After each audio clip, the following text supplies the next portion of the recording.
Hi guys, coffee tayo. Papakita ko sa inyo kung paano ko magtimpla ng coffee. Ito pala yung coffee ko, kapeng barako. Hindi ko alam kung anong pangalan nito, basta yarn. Nilalagyan ko siya ng 2 scoop. Alam nyo kasi, tinatamad na ako magpainit sa sa kalan, ipainit pa siya. So, ang ginagawa ko, binababad ko na lang siya sa mainit na water. Kasi meron naman akong dispenser. So, parang sayang sa gas if magpapakulo pa ako ng tubig, diba? Ayun. And then, medyo ibababad ko lang siya dito. Alam nyo guys, na-addict na ako sa coffee ito. Dati hindi ko feel kasi iniisip ko sobrang pait. Kasi na-try ko yung coffee sa Good Taste. Sobrang pait, as in parang hindi mo siya ma-enjoy. As in. Ayun. Ito, 2 scoop lang siya. And then, alam nyo ba, hindi ko na siya nilalagyan ng sugar. And, feeling ko ang healthy ko kapag umiinom ako nito. Ayun.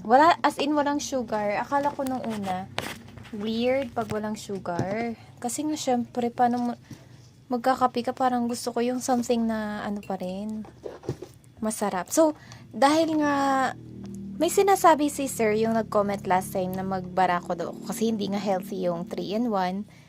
Yung mug na para easy. Pero wala pa akong pambili eh. So, ganito muna yung natin ngayon, ganap. So, yan, nababad ko na siya. And next natin is, oh no, mainit. Kasi, yung pagbabaran ko yung baso na putol. Baka medyo matapon. Ayan siya. Oh my God. Ayan. Oh my God. Nagpudot. Ayan. Baka medyo matapon na. Ganyan. Oh my God. Medyo natapon. Ayan. Tas, hindi ko pa na-try na mag-ulit. Pero baka ulit ko to. Kasi parang sayang naman. And then, ganyan na siya guys. Diba?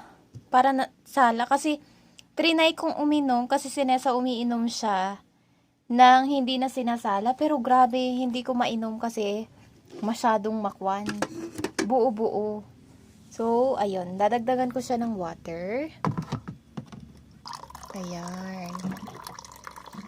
Pupunuin ko siya and then sobrang sarap nito guys. Kaya ba na-try nyo na to? Wait. Ayan.